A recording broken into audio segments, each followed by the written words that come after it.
Para você, nessa noite, você vai abrir a sua Bíblia na carta de Tito, capítulo 2. A partir do verso 1, nós iremos ler até o verso de número 10. Nós vamos falar um pouquinho hoje à noite sobre ética cristã, coisa que tem faltado no nosso meio.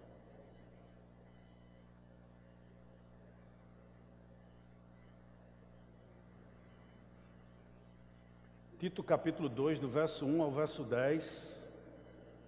Eu gostaria que após a leitura do texto, você permanecesse com a sua Bíblia aberta, tá certo? E eu creio que o Senhor, como falou comigo, falará ao seu coração. Podemos ler? Amém? O texto sagrado nos diz assim: Tu, porém, fala o que convém à sã doutrina. Quanto aos homens idosos, que sejam temperantes, respeitáveis, sensatos, sadios na fé, no amor e na constância. Quanto às mulheres idosas, semelhantemente, que sejam sérias em seu proceder, não caluniadoras, não escravizadas a muito vinho, sejam mestras do bem, a fim de instruírem as jovens recém-casadas a amarem ao marido e a seus filhos, a serem sensatas, honestas, boas donas de casa, sujeitas ao marido, para que a palavra de Deus não seja difamada. Quanto aos moços, verso 6, de igual modo, exorta-os para que em todas as coisas sejam criteriosos. Torna-te pessoalmente padrão de boas obras. No ensino, mostra integridade, reverência, linguagem sadia e irrepreensível, para que o adversário seja envergonhado, não tendo indignidade nenhuma que dizer a nosso respeito. Versículo 9. Quanto aos servos, que sejam em tudo obedientes ao seu Senhor, dando-lhe motivo de satisfação. Não sejam respondões, não furtem, pelo contrário, deem prova de toda a fidelidade, a fim de ornarem em todas as coisas a doutrina de Deus, nosso Salvador. Amém? Vamos orar? Senhor, aqui está a Tua palavra. Nessa noite nós bendizemos e louvamos o Teu nome, que pela Tua infinita graça e misericórdia, assim como Tu tem feito dia após dia nesse lugar, Tu possa falar ao nosso coração, em nome de Jesus. Amém. Essa carta é uma carta paulina, endereçada a um dos seus missionários, a um dos seus cooperadores que estava nesse momento em Creta. E Tito foi para essa ilha. Interessante, Creta era uma ilha um pouco menor do que o estado do Sergipe. E quando Paulo emite essa carta para Tito, Creta possuía algo em torno de 100 pequenas cidades.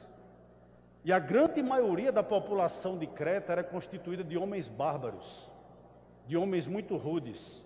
Mas nasce uma igreja nesse lugar.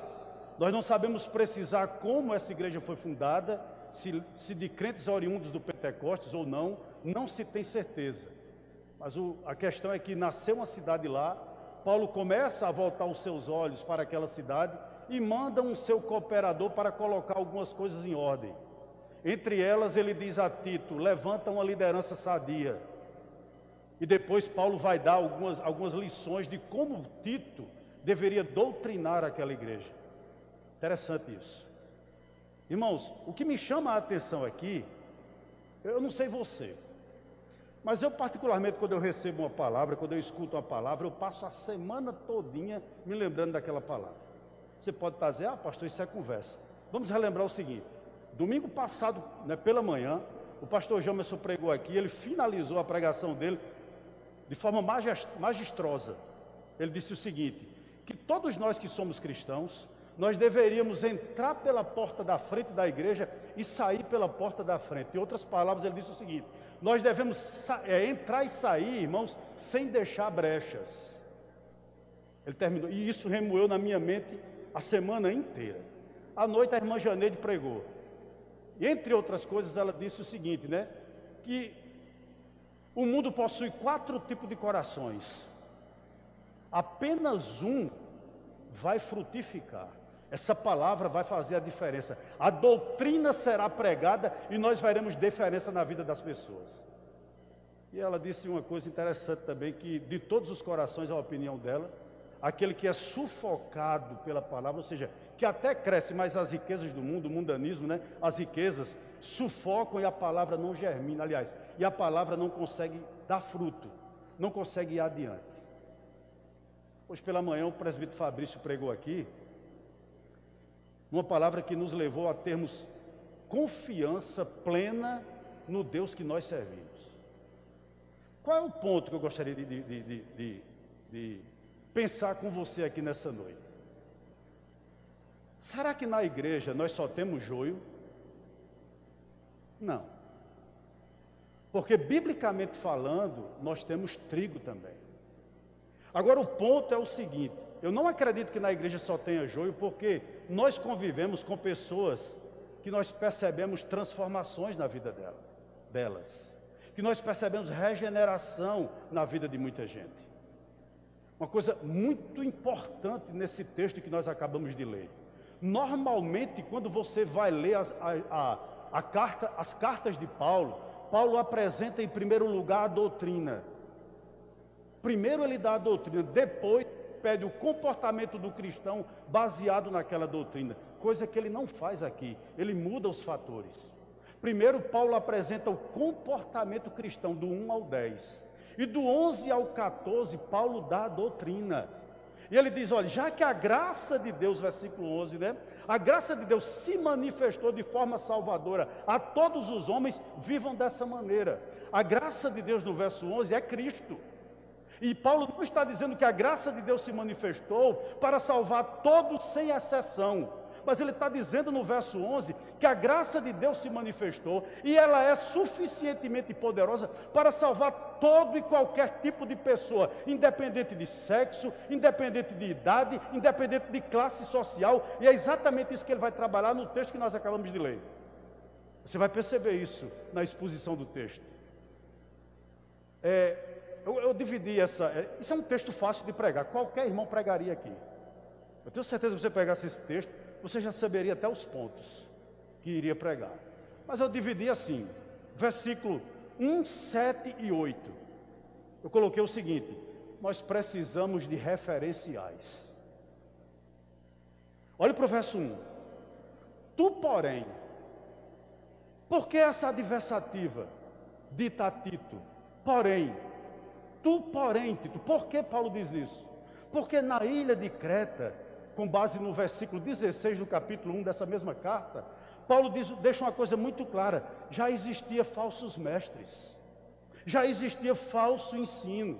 E Paulo diz no verso 16 do capítulo 1, presta atenção: no tocante a Deus professam conhecê-lo, entretanto negam por suas obras, é por isso que são abomináveis, desobedientes e reprováveis para toda boa obra. O que é que ele está dizendo a Tito? Tito, não imite esses camaradas, não entre no jogo do falso mestre, da falsa teologia, Tito, não vá por esse caminho. Tu, porém, anda de forma diferente. Por quê? Porque esses homens podem até ocupar o púlpito, mas já foram reprovados, eles não entrarão no céu. Há uma aplicação primeira para a nossa vida aqui nessa noite. Muitas vezes você escuta determinado pregador que infelizmente prega a palavra, mas não vive o que prega. É lamentável, claro, ele é reprovado, claro, mas você tem que ficar com o que ele prega, se é bíblico. Se ele vai para o céu ou não, é problema dele. Agora aqui não era o caso. Os camaradas aqui eram hereges de doutrina e hereges de comportamento. Aí Paulo olha para Tito e diz, olha, não entra na deles. Tu, porém, o quê? Fala o que convém à sã doutrina. É interessante esse termo aqui, né? Ou seja, existia em Creta, como existe hoje, uma doutrina doente, uma doutrina que não é sã. E essa tem que ser extirpada, essa tem que ser refutada.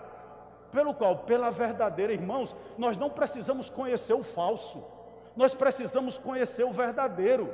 Doutrina errada, falso mestre, é combatido com doutrina correta. Nós não temos necessidade de conhecer o erro para saber o que é a verdade. É necessário que a gente conheça a verdade. E Paulo está dizendo isso a Tito. Tu, porém, Tito, ensina a sã doutrina. Por quê?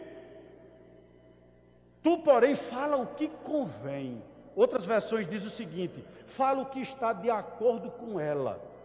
Há duas coisas importantes aqui. O que é que Paulo está dizendo a Tito? Depois que tu pregares, a sã doutrina, depois que tu falares a verdade, exige do teu rebanho viver dessa maneira. Por isso que ele diz, fala o que convém, ou seja, pregue a verdade e comece a exigir desse povo o quê? Comportamento correto. Aí veja bem, nós já sabemos tanta palavra aqui, palavras de Deus, eu creio, pregado por homens e mulheres de Deus.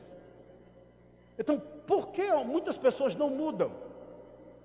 Por quê, irmãos? É fato. Porque a graça de Deus não alcançou essa pessoa. A graça de Deus, ou seja, o Evangelho de Cristo, não alcançou o coração dessa pessoa. Portanto, ela não vai mudar jamais. Mas Paulo dá uma ordem a Tito, prega a palavra verdadeira e exija, Tito, e peça que essas pessoas vivam de acordo com o que tu pregaste. Olhe para o verso 7, por gentileza. Ainda falando nesse primeiro ponto, né? Ou seja, que precisamos de referenciais. Olha para o verso 7, porque ele está falando aí exclusivamente aqui com Tito. Torna-te pessoalmente padrão de boas obras. No ensino, mostra integridade e reverência. Vamos parar um pouquinho aqui. Ô meu irmão, deixa eu dizer algo aqui a você. Todo ser humano, ele é imitador por natureza. Eu não sei se você já teve a oportunidade de ouvir uma pessoa pregando muito tempo, ou por muitas vezes, melhor dizendo. Se você não se cuidar, não se policiar, você fica com os trejeitos daquela pessoa. Você fica querendo pregar como aquela pessoa. Porque o ser humano, ele é um imitador por natureza. Nós temos necessidades de modelos. Nós temos necessidade de padrões. Por quê? Porque esses modelos nos dão direção, nos dão, irmão, inspiração. E Paulo olha para Tito e diz, Tito, torna-te, né, versículo número 7, torna-te pessoalmente padrão de boas obras. Me permita um parênteses aqui. Eu não deveria dizer, mas eu vou dizer. Toda a vida, ou quase toda a vida, eu morei no bairro do Monte Santo. E eu saía do Monte Santo para o Zé Pinheiro, para o PL, o Plínio Lemos. Entrava por um buraco para ver o Campinense jogar. E toda vez que o Campinense contratava um jogador novo, né? Eu queria imitar o camarada. O Campinense tinha um jogador chamado Edivaldo Araújo. Um dos melhores centroavantes que a Paraíba já teve. Ele tinha o cabelo crespo. Meu cabelo liso. E eu comecei a deixar o cabelo crespo e ele penteava com um garfo, assim, né? Uma espécie de garfo. E eu comecei a pentear meu cabelo daquela maneira. Por quê? Porque o ser humano, ele precisa de um referencial. Ele precisa de um modelo. Ele precisa de um padrão. É isso que Paulo está dizendo aqui. Então, qual a expectativa do apóstolo Paulo para a liderança da igreja? Como também para você que está aí. Qual? Que eu e você tornemos-nos para os pagãos o tipo, o modelo, o padrão a ser imitado. Por favor, irmãos, nós nos acostumamos com a ideia de que as personagens do Antigo Testamento são os tipos com os quais nós aprendemos alguma coisa. É verdade, com certeza é verdade, mas Deus também proveu, com certeza, modelos vivos. Nós não só temos modelos mortos, nós não apenas podemos pensar nos personagens bíblicos e nos grandes homens de Deus como Spurgeon, como George Miller, como o pastor Russell Shedd. Não estou dizendo que você não pode se espelhar nele, deve, mas Deus também provê ainda hoje modelos vivos. O que fica claro para mim, com base aqui nesse verso de número 7, é que alguém que Deus usa, presta atenção, torna-te pessoalmente, ele está dizendo aqui no verso 7, né? Padrão de boas obras. O que ele está dizendo aqui é que aquelas pessoas que Deus verdadeiramente usa, torna a vida dos outros melhor. É isso que Paulo está exortando aqui ao pastor Tito, né? Seja uma pessoa que tenha boas obras. Em outras palavras, no contato com você, que as pessoas cresçam, que as pessoas deem fruto, que as pessoas caminhem no Evangelho. Como isso é bom, irmãos, como Deus tem sido gracioso comigo. Deus tem colocado pessoas ao meu lado. Olha, meu pai dizia que cavalo velho não aprende a comer milho, mas eu estou aprendendo. Porque Deus tem me dado pessoas muito boas, irmãos, pessoas que têm me encaminhado, me enveredado, sabe, pelo caminho certo, pelo caminho do ministério, e eu olho para essas pessoas e eu tenho me espelhado nele. Eu gostaria de dizer uma coisa aqui a você nessa noite: seja assim também. Agregue pessoas na sua vida que somem, agreguem pessoas na sua vida que façam lhe crescer ministerialmente, em termos de vida cristã, em termos de ética cristã. Como isso é bom! Paulo está dizendo uma coisa simples a Tito: meu filho, combine ensino com exemplo, combine teologia com ética cristã, combine o verbal com o visual, pregue, fale, abuse do púlpito, entre aspas, né? Mas seja exemplo. Que coisa linda, né? Que coisa maravilhosa. E ele vai dizer para quê, né? Irmãos, antes de continuar no verso 7, você sabe que um pastor ele é chamado, entre outras coisas, mas principalmente, para pregar, ensinar e orar. Cada um de vocês que estão aqui foram chamados para alguma coisa, eu creio. Aí ele vai dizer o seguinte: quando você for chamado para alguma coisa, e você verso 7, vou ler todo: torna-te pessoalmente padrão de boas obras. Ele diz uma coisa interessante: no ensino mostra integridade. Interessante que ele foi chamado para pregar, para ensinar. E eu lhe pergunto aqui nessa noite a você: você foi chamado para fazer o quê? Deus lhe chamou para quê? Posso lhe dar um conselho? Faça da melhor maneira possível. O que ele está dizendo a Tito aqui é que ele deve pregar ser incorruptível na pregação, né? Exatamente o que ele está dizendo aqui. Ou seja, no nosso caso, no caso aqui dos pastores, né? Que a gente pregue, mas que nós tenhamos a motivação santa. Eu gostaria de lhe dizer algo aqui nesta noite. Eu não sei se Deus vai lhe usar e deve usar no evangelismo, para dar aula a crianças, quem sabe, irmãos, para discipular pessoas, quem sabe, meu irmão, aqui no Ministério do Louvor. Tenha duas coisas na sua mente, duas coisas importantes na sua mente: seja incorruptível, seja íntegro, e outra coisa, tenha a motivação correta. Sabe por quê? O objetivo sempre é a glória de Deus. Se você fizer assim, você entrará pelas portas da igreja de cabeça erguida, e você sairá também da igreja de cabeça erguida, porque a motivação do seu coração não é demoníaca. Ele está dizendo isso a Tito: torna-te pessoalmente, o quê? Versículo 7, naquilo que você vai fazer, Tito, no caso o ensino, mostra integridade. Outra coisa interessante, ele continua dizendo: reverência. Ei, Deus não nos chamou para sermos levianos. Guarde isso no seu coração. Ao você panfletar, ao você participar de um grupo da igreja, ao você participar de um trabalho evangelístico, ao você coordenar um trabalho, seja ele qual for, na igreja, não seja leviano. Ele diz a Tito: Tito, mostra não só integridade, né, no verso 7, mas também reverência. O que é que ele está querendo dizer aqui? As pessoas têm que ver, mas elas também têm que entender que você está sendo bastante sincero. Paul Walsh só veio aqui em Campina Grande uma vez. Eu lembro da palavra que ele deu. Em certo momento, na conclusão, acho que na conclusão, ele disse o seguinte: Deus é uma locomotiva. E se você não se converter, eu vou parafrasear, eu não lembro exatamente, ele vai passar por cima de você. Aquele homem falou de uma forma tão séria, que eu conheço dezenas de crentes que passaram uma semana sem dormir. Não conseguia dormir. Não era porque ele fosse um cara duro, porque ele fosse um cara chato, não. Porque na pregação dele houve reverência. Ele não foi leviano. Ele não fez stand-up gospel no púlpito. Ele não ficou brincando com o céu e o inferno. Não. Ele foi reverente. E é isso que Deus exige de nós, ou seja, naquilo que nós iremos fazer para Ele. As pessoas têm que entender que nós estamos sendo bastante sinceros. E outra, que nós acreditamos naquilo que nós pregamos. Que coisa interessante. Verso 8. Falando sobre referenciais.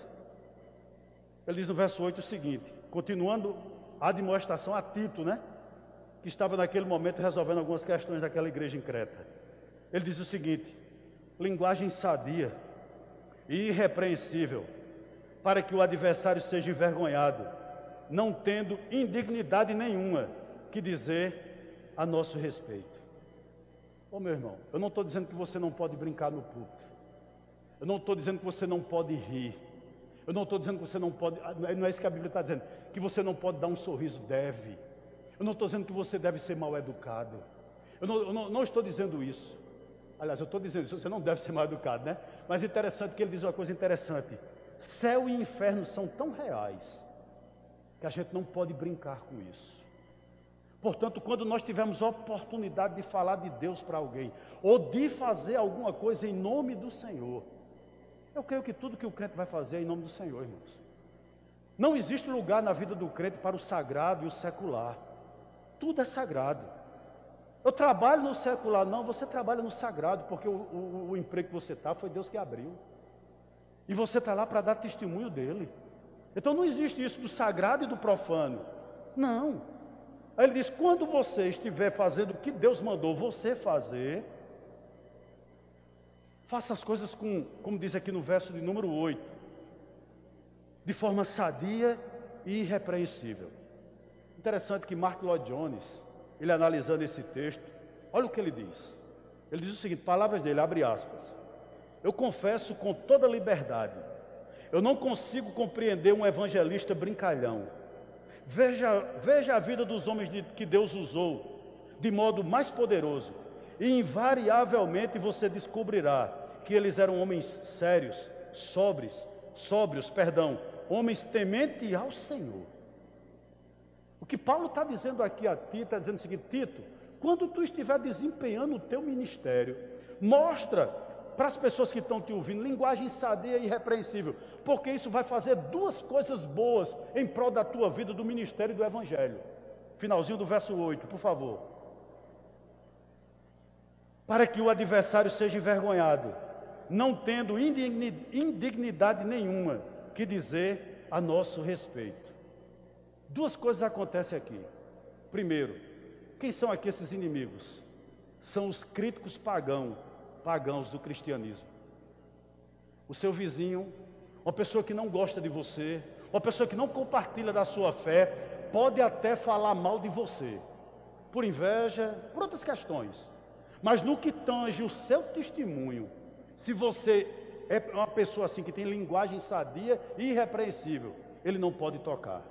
Outra coisa interessante, quem são esses inimigos? Não só os críticos pagãos do cristianismo, mas também os próprios críticos dentro da igreja. Ele vai dizer o seguinte: olha, com o teu testemunho, com a tua linguagem sadia, com a tua linguagem irrepreensível, da maneira como tu te comporta, tu vai fechar a boca do leão. Irmãos, eu entendo uma coisa aqui: você e eu, nós não podemos por nós mesmos fecharmos a boca do leão, mas com certeza nós podemos nos manter íntegros. Era essa a esperança de Paulo para Tito, essa a esperança de Deus para mim, essa a esperança de Deus para você. Você não pode fazer com que todo mundo fale bem de você. O pastor Hernando Dias Lopes disse isso, foi na última vez que ele esteve aqui. Você não é tão santo, que não tenha ninguém no mundo que fale de você, que não fale de você, vai falar. Mesmo se você for santo, vão falar. Agora, com certeza, se você mantém linguagem sadia e irrepreensível, o inimigo pode até se levantar. Ei, mas ele não pode falar nada acerca da tua conduta. Veja que coisa maravilhosa. Aí Paulo diz: ei, o referencial é você, Tito. Interessante que ele vai para outras 4 pessoas. Versículo 2. Olha o que ele diz: quanto aos homens idosos, que sejam temperantes, respeitáveis, sensatos, sadios na fé, no amor e na constância. Quanto aos homens idosos, o que esperar deles? Quanto àqueles homens, interessante que tem um autor chamado Simpson, né? Que ele diz o seguinte: as ovelhas de barba branca. O que esperar de um homem já de cabelo branco, de um homem já casado há anos, que já não está mais na adolescência, que já está próximo, ou já passou da meia-idade? O que o Evangelho faz na vida de um homem desse? O que ele faz na vida de pessoas assim? Tito vai dizer o seguinte, olha, aliás, Paulo vai dizer a Tito o seguinte: quanto aos homens idosos, veja que trabalho difícil Tito tinha, que eles sejam temperantes. No grego, irmãos, a palavra é nefálios, que significa sóbrio. Uma pessoa temperante é uma pessoa sóbria. Me permita um parênteses aqui. Escrevendo aos Efésios, Paulo diz no capítulo 5, verso 18: não vos embriagueis com vinho, onde há dissolução, mas enchei-vos do Espírito Santo. Há um contraste, né? Uma pessoa que é totalmente dominada pelo vinho, ela perde o controle, ela perde a sobriedade, por isso que é chamado de ébrio, é o contrário de sóbrio. Uma pessoa que é cheia de vinho, ela perde com certeza, como diz aqui, a temperança. Ela não sabe para onde vai, ela fala pelos cotovelos, mas Paulo diz: vocês não são assim. Vocês são cheios do Espírito Santo. Verso 12, ele diz o seguinte: que nós fomos alcançados pela graça de Deus. O que é que você aprende aqui? Que no contato do homem com o vinho, quem domina é o vinho.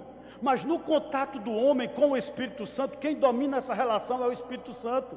Portanto, se eu e você temos o Espírito Santo, uma coisa é notória: nossos apetites estão debaixo do controle do Espírito Santo. Nós somos sóbrios. Interessante, né? Parece que foi Rui Barbosa que disse o seguinte: cuidado, os canalhas também envelhecem. Eu sempre digo aqui na igreja uma coisa: nunca se é jovem demais para pecar, nem velho demais. Tenha cuidado. Todos nós estamos sujeitos a essas coisas. Paulo dá um conselho aos homens idosos, aos homens de mais experiência, né, na igreja. Ele diz o seguinte: ei, deixe que o Espírito Santo governe a sua vida. Seja temperante, ou seja, seja sóbrio. Que o Espírito Santo controle você. Ele pergunta: como é que o Espírito Santo controla você? Se nós não meditamos, irmãos, se nós não temos vida de oração, se nós não temos vida de jejum, se nós não temos vida de comunhão com os irmãos, como é que o Espírito Santo vai controlar uma pessoa dessa, irmãos? É impossível. É impossível. Então Paulo dá esse conselho, para que Tito dê esse conselho aos homens idosos, que eram homens brutos, que eram homens rudes. A igreja de Creta aqui possivelmente tinha algo em torno apenas de 15 anos, era uma igreja relativamente nova. O Paulo diz: ei, que eles sejam temperantes. Outra coisa, respeitáveis. O que significa isso, irmãos? É uma pessoa que não tem brechas no seu escudo da fé. Para você, o que é uma pessoa respeitável? É alguém que não é acusado de escândalo. Eu considero tantas pessoas respeitáveis, eu tenho no meu círculo de amizade, tantas pessoas respeitáveis, que se alguém vier dizer alguma coisa dessa pessoa para mim, eu não acredito. Eu não estou dizendo que ela não pode cometer um ato ilícito, eu não estou dizendo isso. Mas ela é tão respeitável, ela passa esse respeito tão grande para mim, que sinceramente eu não acredito. Então Paulo está dizendo: olha, não basta que os homens idosos sejam apenas temperantes, mas também que eles sejam respeitáveis, ou seja, que eles não sejam acusados de escândalo. Eu tenho um conselho para lhe dar aqui, irmão, nessa noite, e vale para os homens, vale para todos, para todo o auditório aqui nessa noite. Se você tem que explicar uma coisa muitas vezes, cuidado, isso é perigoso. Se você tem que viver sempre explicando alguma coisa, que você tem que estar sempre explicando a alguém, tenha cuidado com isso. Isso é extremamente perigoso. Uma ação sua, alguma coisa que você tem, sempre você tem que dar dando satisfação. Cuidado. Não pode haver brecha no escudo da fé. Ele continua dizendo o seguinte: isso aqui, eu vou falar um pouquinho sobre esse ponto, sensatez. Não vou falar quando for para as mulheres, porque o que vou falar aqui vale também para as mulheres, né? Ele pede que os homens idosos, eles sejam sensatos. Para você, o que é uma pessoa sensata? Vou lhe dizer: são pessoas que medem suas palavras, medem seus gestos, são pessoas que medem suas ações e suas reações. Há um texto de Provérbios, entre outros, que eu gosto muito, não precisa abrir. Provérbios 16, 22. Diz o seguinte, olha: a sabedoria é uma fonte de vida para os sábios, mas os tolos só aprendem tolices. Interessante, irmãos. Sabe o que esse provérbio está dizendo aqui? Que a loucura dos insensatos é chicote para suas costas. Há pessoas que vivem com insensatez, quebram a cabeça, quebram a cara na parede, não aprendem nunca. Tem um provérbio, eu não lembro aqui qual exatamente o capítulo, o versículo, mas diz o seguinte: nunca discuta com um tolo, porque as pessoas vão passar e não vão perceber quem é o tolo. Há pessoas que você pode morrer de dar conselho, você pode morrer de dar direcionamento para a vida dele, e ele não escuta. E Paulo dá um conselho aqui aos homens idosos: ei, seja sensato. Por quê, pastor? Porque o sensato, ele tira o pé do laço do passarinheiro. Em outras palavras, ele foge de situações escorregadias. Ele sabe o que dá para ele e o que não dá, aonde cabe ele e aonde não cabe. Em outras palavras, ele se aparta do mal. Veja que coisa maravilhosa. Sensatez. Como nos falta, irmãos. Como nos falta. Sinceramente. Ele diz: ei, diga, interessante, né? Que parece que, pelo menos aqui para Creta, eu creio de uma maneira em geral, irmãos. Tem pessoas que têm 70, 60, 70, 50, 80, 90 anos e vão viver como tolos. Não crescem jamais, não amadurecem. Esse é o grande problema. Não amadurecem. Ele continua ainda no verso 2, dando alguns conselhos à igreja. Que eles sejam sadios na fé, no amor e na constância. Sadios na fé. Que eles sejam pessoas que acreditam em Deus. Irmãos, como é bom, numa situação adversa, você ter alguém que chegue para você e dê uma palavra de confiança. Não é uma palavra alienígena, não é algo, irmãos, ilusório, não. Mas alguém que chegue para você e diga: olha, vamos orar, Deus tem isso aqui para você. Está entendendo? Não é falsa teologia, mas pessoas que vocês vejam, que na vida deles, verdadeiramente, eles acreditam no que prega, eles creem no Deus vivo. Como é bom conviver e ter pessoas assim ao nosso lado. Interessante, Paulo diz que os homens idosos, os homens maduros da igreja, eles devem ser pessoas assim, que sejam sadios na fé. Ou seja, eles acreditam de forma, irmãos, eles acreditam de forma ortodoxa, né? Naquilo que é pregado, naquilo que é lido, mas eles vivem aquilo também, a vida deles. Como é triste você vê, por exemplo, um pregador ou um crente, que ele coloca o texto lá na antiguidade, mas quando vem para a vida dele, você não vê o texto na vida dele. Às vezes é mestre, às vezes é pregador aplaudido, mas no fundo ele não crê. Ele expõe bem a Bíblia, ele tira coisas da Bíblia que você diz: onde é que esse cara tirou? Mas na vida comum, na vida cotidiana, não no ensino formal, quando ele está num lugar como esse, mas no ensino informal, você não vê fé na vida dele. Como é triste. Então ele diz: ei, nós sejamos sadios na fé, tenhamos uma fé sadia, e a gente vem acreditar. Outra coisa, muito importante aqui, sadios também aonde? No amor. Que eu e você venhamos servir uns aos outros. Permita um parênteses aqui. Quando eu estive doente, queridos, eu quero até agradecer, já agradeci, né? Eu recebi tanta mensagem, pessoas que diziam: pastor, eu estou orando pelo senhor, como é que o senhor está? Como isso é bom, né? Telefonemas, preocupação comigo, como isso é gostoso. Mas um fato me chamou a atenção. No 6º dia que eu estava doente, chegou um irmão aqui da nossa igreja, com 1 quilo de queijo, acho que uma dúzia de banana Bahia, aliás, laranja Bahia, e 1 quilo de goma. Irmãos, eu tinha queijo lá em casa, tinha laranja, não era Bahia, mas tinha goma. E aquele irmão veio, deixou lá em casa, e perguntou: pastor, como o senhor está? E ficou com os olhos lacrimejando, né? Eu conversei um pouco com ele, afastado, evidentemente, e ele foi embora.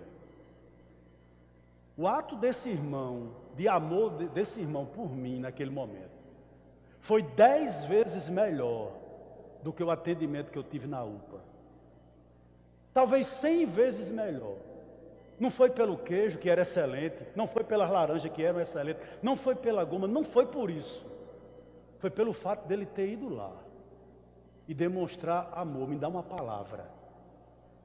Os irmãos estão me entendendo? Irmãos, não sejamos um poste. Não seja um pé de espinho que ninguém possa chegar em você, que ninguém possa encontrar amparo, refúgio em você, não. A Bíblia diz, ei, aos homens idosos, e é válido para todos. Você vai ver que no verso a seguir, Paulo diz que semelhantemente isso vale para as mulheres. Que nós sejamos pessoas que nos amemos, uns aos outros. Não é aquela melosa não, ei, queridos, é ajudar.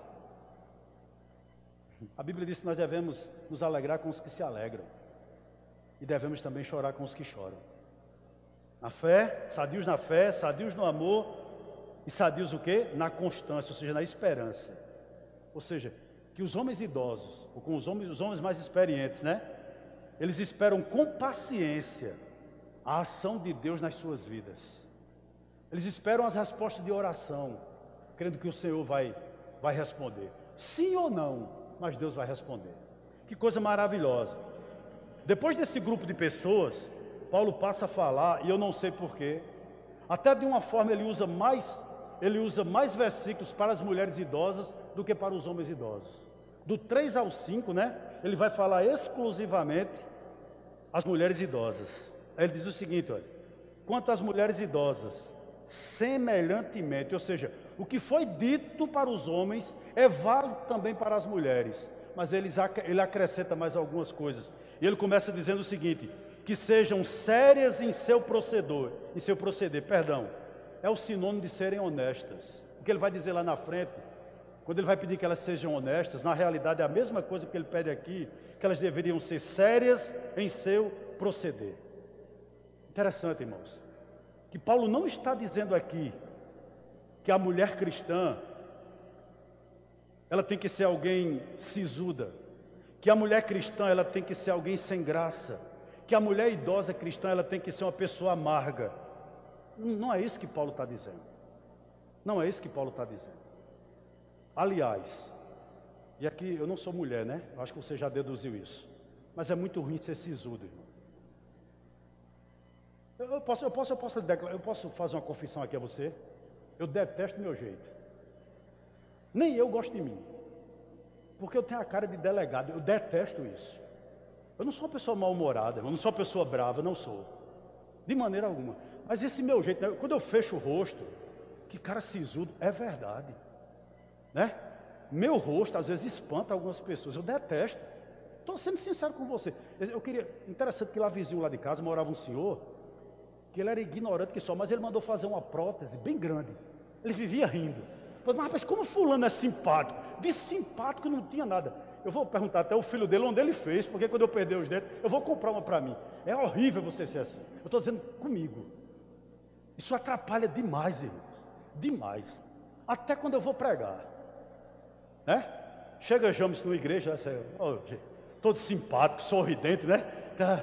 Toma uma oferta boa para James. Ah, o bichinho. Aí eu chego, ó. Cabe é rico, precisa de nada. Olha a cara dele. James ganha terno, ganha tudo. E eu só ganho gravata feita de papel. Quando eu chego, olha o que eu ganhei.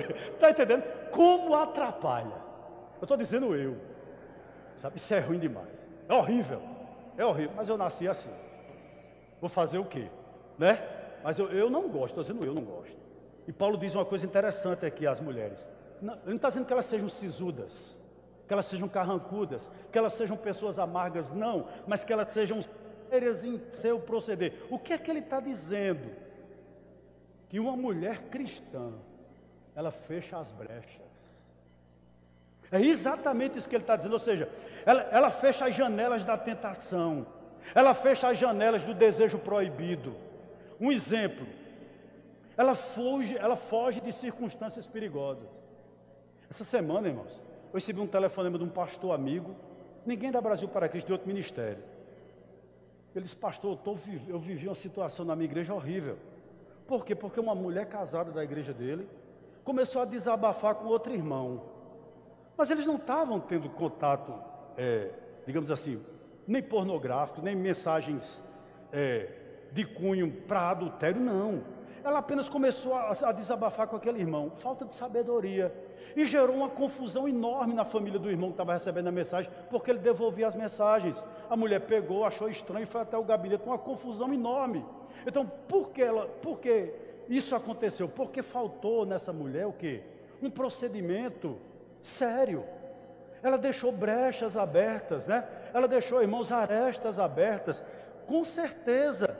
Então, um conselho para todas as mulheres que estão aqui nessa noite: cuidado com quem você conversa, principalmente, né, em redes sociais. Cuidado com troca de mensagem. Isso é válido para os homens também. A gente tem que ter cuidado com quem a gente conversa, com quem a gente se abre, o que a gente conversa. É isso que Paulo está dizendo assim, aqui. E outra coisa interessante para as mulheres: cuidado com o que vestem. Que elas sejam sérias em seu proceder, né? E lá na frente ele vai dizer honesta, é a mesma coisa. O que Paulo está dizendo aqui para uma mulher cheia do Espírito Santo, cheia da graça de Deus também, é o quê?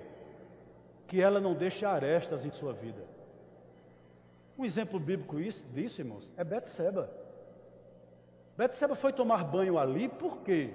Porque ela sabia que Davi estava olhando. Porque ela cantava? Para que Davi olhasse. Faltou seriedade, faltou honestidade. Na vida de Davi, claro também, mas na vida de Betseba também. Então Paulo diz: ei, que sejam sérias em seu proceder. E ele continua no verso 3, olha. Não caluniadoras. Interessante que essa palavra no original, no grego, é diabolos. Paulo está dizendo que as mulheres não têm uma vida dominada pelo diabo. O que significa caluniadora? Uma pessoa caluniadora, sabe o que significa à luz desse texto? É que o diabo, ele é o patrono das pessoas que se entregam à calúnia. Que o diabo é quem governa as pessoas que se entregam à fofoca. Que o diabo é o patrono das pessoas que vivem maledicência. Isso aqui é muito claro, ou seja, Paulo está dizendo: diga às mulheres da igreja que elas não sejam boateiras, que elas não sejam fofoqueiras. E por favor, o que eu vou dizer aqui, eu não estou dizendo com ninguém daqui da nossa igreja, porque eu não olho rede social de ninguém, absolutamente quase ninguém. O que eu vou dizer aqui não é com ninguém daqui, por favor.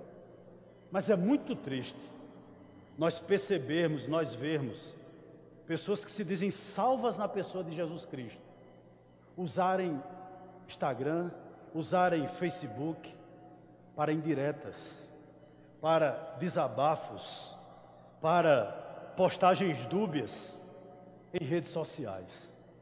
Gostaria de lhe dizer uma coisa aqui: isso não é coisa de crente. Colocar indireta em rede social, né?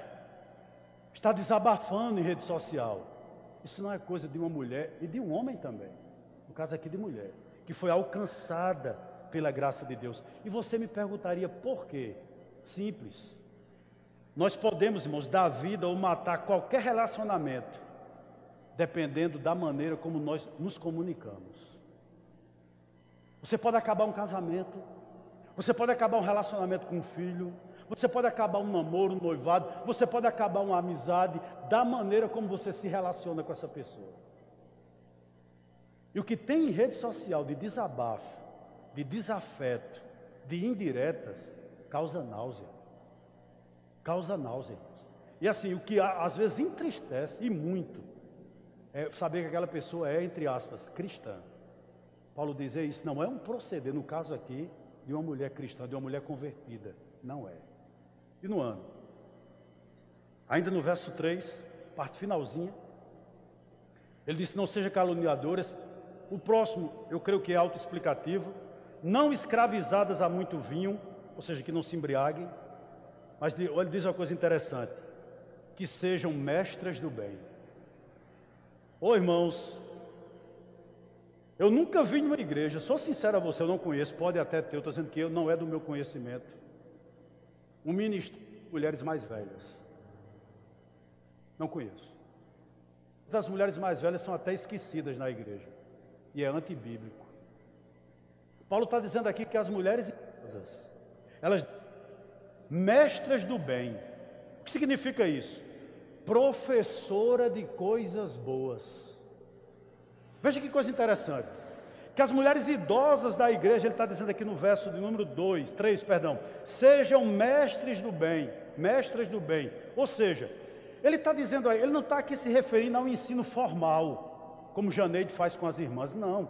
Ele não está dizendo esse tipo de ensino que é válido, mas ele está dizendo uma coisa interessante, que as mulheres idosas podem também aconselhar as outras, através de quê? De encorajamento, através de exemplo, através de conselhos. Veja que coisa interessante. Aí você me pergunta, pastor, o que uma mulher mais idosa tem a ensinar? Ele vai dizer aqui. O que ela vai ensinar? Ou seja, ela vai ser professora de quê? Ele continua. A serem sensatas, aliás, verso 4. A fim de instruírem as jovens recém-casadas, a amarem ao marido e a seus filhos. Posso lhe dizer algo aqui nessa noite? Nenhuma família aqui irá adiante se no seu lar os papéis não são exercidos. Nenhuma família aqui irá adiante se no seu lar você desconhece qual é o papel do marido ou o papel da esposa. Não tem como sua família funcionar. Não tem. E gostaria de ir adiante. Nenhum diploma será brilhante se você perder a sua família.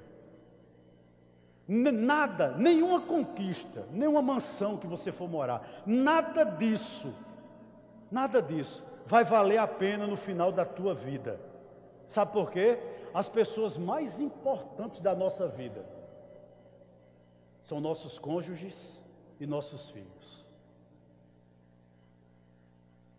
Não são bens, não são diplomas, eu não estou dizendo que essas coisas não são importantes, não são válidas, são, mas não é o mais importante.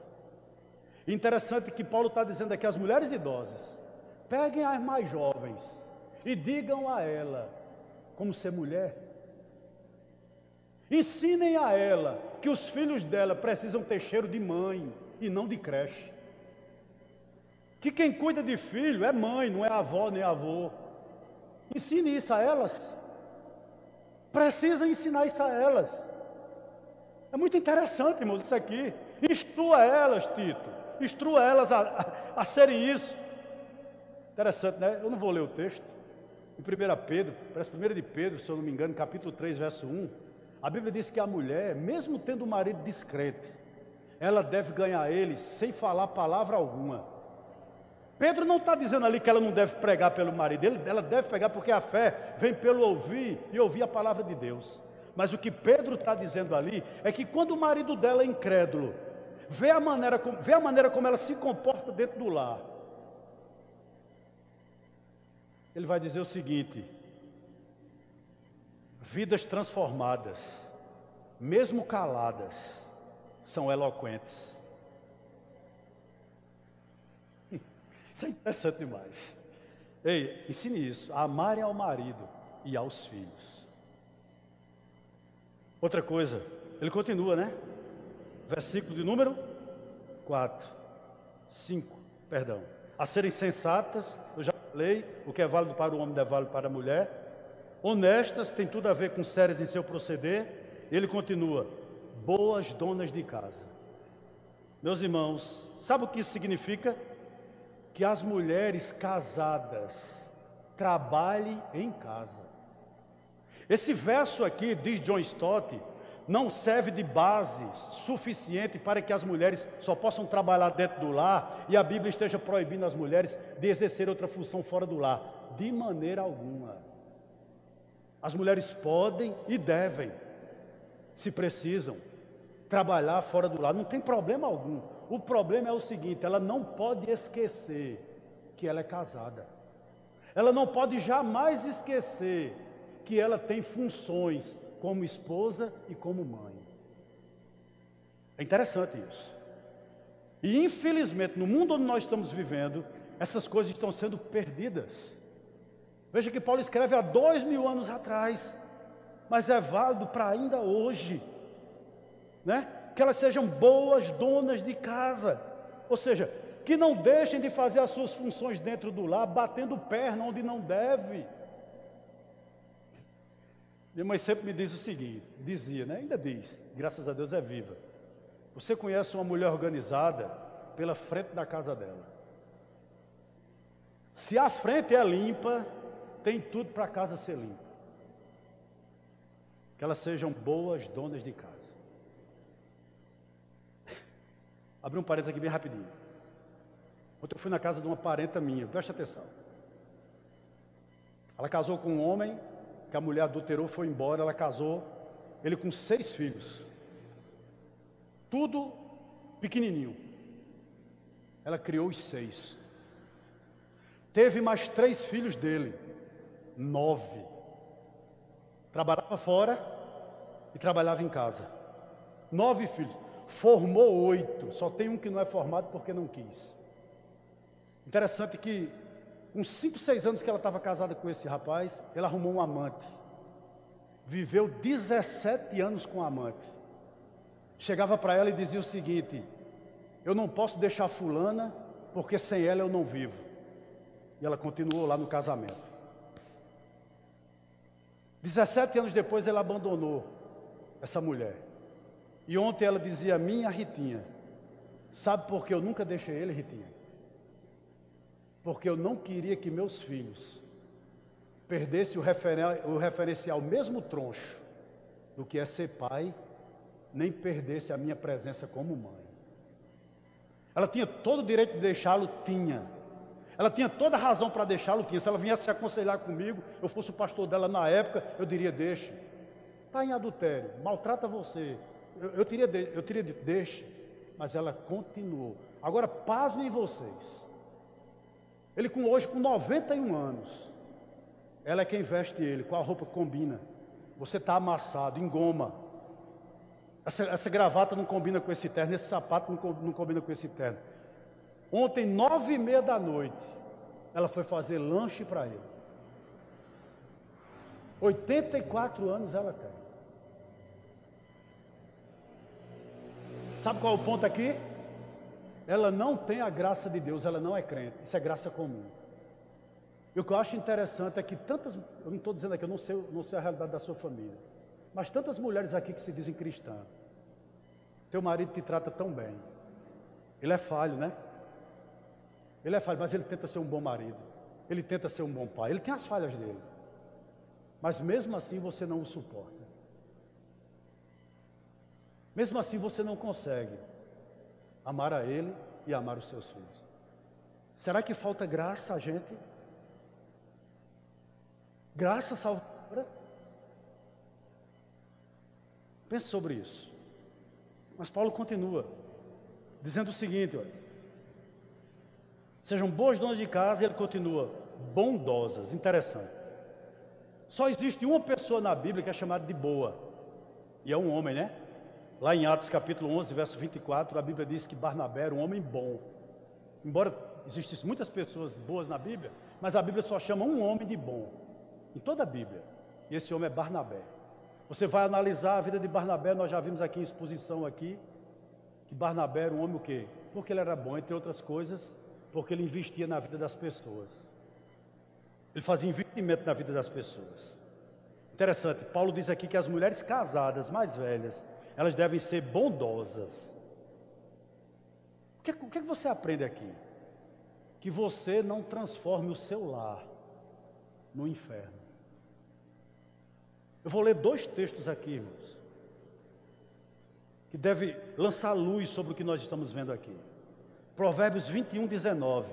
A palavra de Deus diz o seguinte: melhor é morar numa terra deserta do que com uma mulher rixosa e iracunda. O que é que Provérbios está dizendo? Muito melhor é viver só do que viver com uma mulher que vive de contendas, que vive de rixas, que vive, irmãos, com raiva de tudo e de todos sem motivos. Tem outro provérbio, 7:15. O gotejar contínuo no dia de grande chuva e a mulher rixosa são semelhantes. Não existe algo mais irritante do que você estar com uma goteira. Imagina uma goteira batendo na sua testa. Ontem choveu aqui em Campinas, né? Imagina uma goteira na sua testa a noite todinha. Você não tem paz. Interessante que a Bíblia diz o seguinte, que é assim uma mulher rixosa. Ei, uma mulher impaciente, uma mulher desequilibrada, ela transforma a vida de um homem, como também a vida dos filhos, em um verdadeiro inferno. Uma mulher rixosa que não é bondosa, ela é fonte de conflitos, ela é fonte de tensões. Gostaria de dizer aqui algo aqui às mulheres que aqui estão. Deus chamou todas vocês para serem bondosas. O 16º presidente dos Estados Unidos chamava-se Abraham Lincoln. Interessante que ele era casado com uma mulher chamada Mary Todd Lincoln. E o biógrafo de Abraham Lincoln diz o seguinte na sua biografia: a maior catástrofe de Abraham Lincoln não foi ter sido assassinado, mas a maior catástrofe da vida de Abraham Lincoln foi ter se casado com Mary Lincoln. Sabe por quê? Porque no meio de todos os ministros de Estado dos Estados Unidos, ela colocava apelido nele. Diante de todos os ministros de Estado dos Estados Unidos, ela pegava café quente e jogava no rosto dele, a ponto dele marcar intermináveis reuniões até a madrugada, com o único objetivo de não voltar para casa. Veja que coisa interessante, né? Ele diz, ainda no verso 5, qual o objetivo disso tudo? Qual o resultado de se viver assim? A parte C do verso 5, ele diz o seguinte: para que a palavra de Deus não seja difamada. Ou seja, para que o evangelho, irmãos, não caia em descrédito. Para que o evangelho não caia em descrédito. Esse é o objetivo de nós vivermos assim. Não adianta nós dizermos que vamos morar no céu, mas falta vida, irmãos. Como seria bom se só um paletó nos transformasse? Como seria bom se só nosso linguajar nos transformasse? Só andar com a Bíblia debaixo do braço nos transformasse? Mas não. Irmãos, é preciso ter doutrina na mente, mas é preciso também ter ortodoxia nos dedos. É preciso ter luz na mente, mas essa luz não pode só ficar aqui não, meu irmão. Tem que vir para cá, tem que descer para a ponta dos dedos. As pessoas têm que ver em mim, vocês foram transformados. Que coisa boa. Alguém já disse o seguinte, eu não lembro quem é, que quando Jesus está no seu lar, os vizinhos percebem. Os vizinhos sabem, ali mora um casal de crente, ali mora uma família crente, que coisa maravilhosa. As pessoas percebem, sua família percebe, o casamento de fulano é diferente. Eu não estou falando em perfeição, por favor. Mas eu estou falando que essas qualidades é notória no homem novo, no homem velho, perdão, é notório na mulher mais idosa.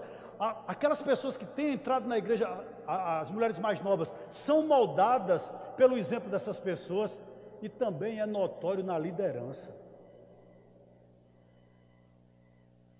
Por favor, deixa eu fazer outra pergunta aqui a você.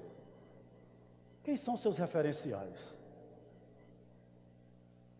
Eu fui para pagar uma conta essa semana mais ritinha, eu paguei uma conta numa casa lotérica que era em frente a uma boutique. E quando a gente saiu, a gente disse, olha, Ronda, essa roupa aqui, fulana de tal, lá de uma pronta entrega, disse que foi a roupa mais vendida esse ano no Brasil. Não tem. Eu disse, eu tenho uma roupa, não achei bonita não, sabe? Uma roupa feminina. Eu disse, por quê? Porque foi a roupa de Juliette. Juliette é o referencial do povo. Eu lhe pergunto, quem são nossos referenciais? Quem são? Vamos lá, terminando, eu sei que eu estou me alongando um pouco. Verso 6, vou tentar dar uma carreirinha aqui para a gente ir adiante. E só falta o 9 e o 10, a gente conclui. Verso 6. Quanto aos moços, de igual modo, exorta-os para que em todas as coisas sejam criteriosos. Eu sei que a gente eu já ouvi muito ditado o seguinte, que juventude é sinônimo de imaturidade. E não. Paulo está dizendo que um jovem cristão, alcançado pela graça de Deus, ele tem critério. Que critério significa autocontrole, significa autodisciplina, significa autodomínio. Eu acho isso muito interessante. Analisando esse texto, John Stott diz o seguinte: isso não é apenas controlar os impulsos sexuais, mas um jovem cristão, ele controla a língua, ele controla o comportamento. E eu gostaria de rapidamente aqui com os jovens, gostaria de tirar ou dar 3 lições de grande valor com base nesse versículo. Em primeiro lugar, você é uma pessoa criteriosa? Veja bem, quem são suas amizades? Quem são seus amigos? A Bíblia diz, irmãos, que as más conversações corrompem os bons costumes. Há um ditado que, de uma certa forma, é bíblico, se for parafrasear a coisa que eu acabei de dizer, diz o seguinte: me diga com quem tu andas, que direi quem tu és. Não tem como você andar só como mundano e você permanecer crente. Não tem como você só frequentar ambientes que não glorificam a Deus e você continuar, irmãos, intacto. Não tem. Critério: quem são seus amigos? Como é que você escolhe suas amizades? Os jovens que estão aqui, como é que vocês escolhem suas amizades? Com base em quê? Segundo, seu namoro.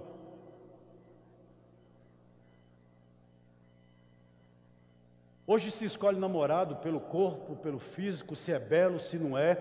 Dificilmente eu vejo alguém dizer o seguinte: eu vou escolher fulano de tal, porque fulano de tal vai me aproximar mais de Deus. Eu nunca ouvi isso, sou sincero, em toda a minha vida de pastor, eu nunca vi alguém chegar para mim e dizer: pastor, eu vou namorar com fulano, porque fulano vai me aproximar mais de Deus. Nunca. Isso nunca é critério prioritário. Não. É se é bonito, é se é rico, é se é formado, é se é diplomado, é se a família tem dinheiro. Sempre é assim.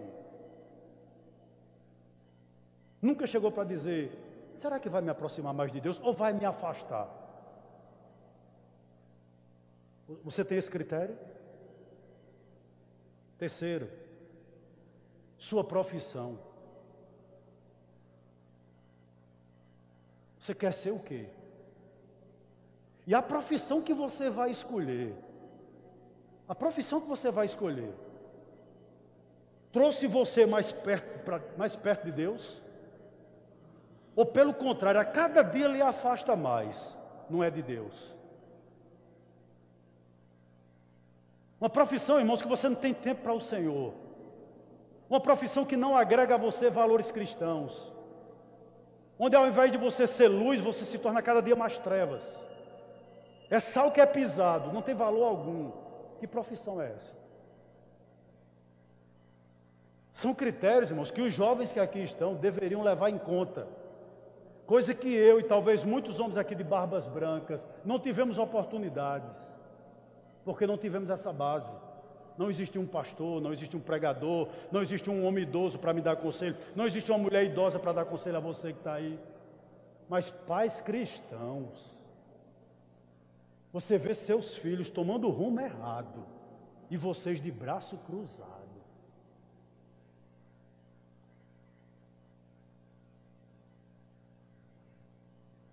Né? Versículo 9 e 10, e aqui a gente encerra. Aí ele vai falar rapidamente quanto aos servos, né? Quanto aos servos que sejam em tudo, ou seja, em tudo que é lícito, né? Obedientes ao seu Senhor, dando-lhe motivo de satisfação, não sejam respondões, não furtem, pelo contrário, deem prova de toda fidelidade, a fim de ornarem em todas as coisas a doutrina de Deus, nosso Salvador. Interessante que aqui a Bíblia está tratando com a escravidão. E o fato da igreja falar aqui da Bíblia falar aqui sobre escravidão, não quer dizer que a Bíblia apoiasse a escravidão. Não. É tão notório que onde o evangelho foi proclamado, por exemplo, na casa de Filemon, o evangelho chegou, né? E o regime escravocrata ali na casa de Filemon foi colocado por terra. A Bíblia a Bíblia não apoia a escravidão, o regime escravocrata, né? Possivelmente em Creta existiam escravos, mas não existiam senhores de escravo. Por essa razão Paulo fala exclusivamente aos servos. Aí ele diz, quanto aos servos, né? Ou seja, nós não vivemos mais num regime escravocrata, mas com certeza aqui, nesse texto que nós vamos analisar, existem princípios que podem perfeitamente ser aplicados a patrões e empregados. Veja bem, ele diz, quanto aos servos, você poderia trocar, quanto aos empregados, que eles sejam em tudo, ou seja, em tudo o quê? Que é lícito, obedientes ao seu Senhor, dando-lhe motivo de satisfação, não seja respondões. Interessante. Que virtudes um crente deve cultivar no ambiente de trabalho? Primeiro, à luz desse texto aqui do verso 9, obediência. Ele deve ser obediente. Em outras palavras, ele não deve trabalhar de má vontade. Isso é muito claro aqui. Em tudo que é lícito, em tudo que seu patrão pedir e que não seja errado, faça de boa vontade. Já falei isso aqui? Estava fazendo a feira no Atacadão e tinha uma moça que era repositora e ela estava colocando leite em pó. E é fato que quando vai colocar o leite em pó na prateleira, dá 2 tapinhas assim, né? Para ficar mais reto e colocar. Ela não fazia isso. Ela dava assim, para estourar.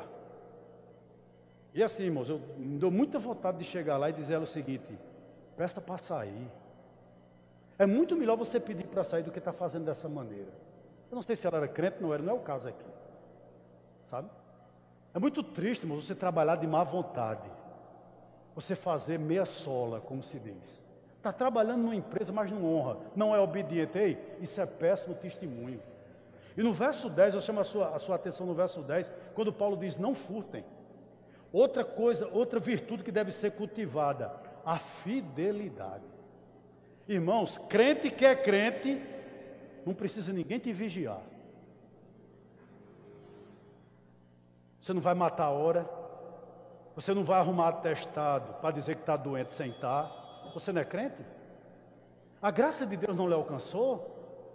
Não lhe alcançou? Então, se lhe alcançou, não precisa ninguém estar dizendo o que é certo e o que é errado. Você faz. Né? Outra coisa. O que é que deve ser evitado na vida de um cristão? Em primeiro lugar, rebeldia. Paulo diz, não sejam respondões. E outra coisa, não furtem, não sejam desonestos. Olha, você poderia me dizer, pastor, por que tudo isso que o senhor pregou aqui? Qual o resultado de tudo isso aqui? 2 coisas. No versículo 5, parte C, a gente já leu, para que a palavra de Deus não seja difamada, para que a palavra de Deus não caia em descrédito. Mas há outro também aqui no verso 10, finalzinho do verso 10, quando ele diz o seguinte, a fim de ornarem, ou seja, adornarem, né? Em todas as coisas a doutrina de Deus, nosso Salvador. Sabe o que Paulo está dizendo aqui? O Evangelho é uma joia. O Evangelho é como um colar precioso. E nós somos as pérolas. Somos nós que através da nossa vida adornamos o Evangelho. E se nós não fizermos isso, a doutrina de Deus, ela não vai ser adornada, as pessoas não iam querer o Evangelho que nós proclamamos. Eu termino essa breve meditação nessa noite com um texto que você não precisa abrir, lá em Lucas capítulo 22, 32, 33. Já chega para Pedro e diz o seguinte, olha Pedro, Satanás queria te peneirar como o trigo. Sabe o que Jesus está dizendo a Pedro? Que Satanás veio pedir a Jesus para que pudesse colocar Pedro em provação, em tribulação. Por quê? Porque para o diabo, quando ele nos coloca em tribulação, em situação difícil, você já viu uma pessoa fazendo pamonha ou canjica? Ela pega toda aquela massa do milho, coloca numa peneira, né? E passa aquilo na peneira, Só sai, só desce aquilo que presta. E só fica o bagaço. Só fica o emprestado. Para uma pessoa, como o texto foi dito aqui, que é idoso, que não tem sensatez, sabe? Que não é respeitável, que não é sadio na fé, ou para uma mulher que não é boa dona de casa, que é caluniadora. Na realidade, o diabo só apresenta à sociedade o bagaço. aquilo que não presta, ele peneira a gente, e só apresenta o que não presta, é diferente de Cristo. Interessante que na continuidade, no verso 33, Cristo diz o seguinte: mas eu vou orar por ti, Pedro, e quando tu te converteres, ou seja, quando tu te arrependeres, né, fortalece teus irmãos, através do testemunho que tu vai dar. Certo autor disse o seguinte: olha, ao peneirar um cristão, Satanás recebe apenas somente a palha, enquanto Deus guarda os grãos. Nunca foi fácil ser crente e não será. Toda tribulação que eu e você vivemos só tem um propósito: nos fazer mais parecido com Cristo. E quanto mais a gente vive, irmão, nesse mundo tenebroso, nós jovens, aliás, vocês jovens, nós homens idosos, mulheres idosas, vocês que trabalham, vocês que exercem cargo de liderança, quanto mais a gente passa pela peneira, e se nós passarmos bem, o nosso Senhor será glorificado, e o Evangelho será mais acreditado, e o Evangelho se tornará mais bonito. Que o Senhor possa aplicar a sua palavra ao seu coração nessa noite. Amém?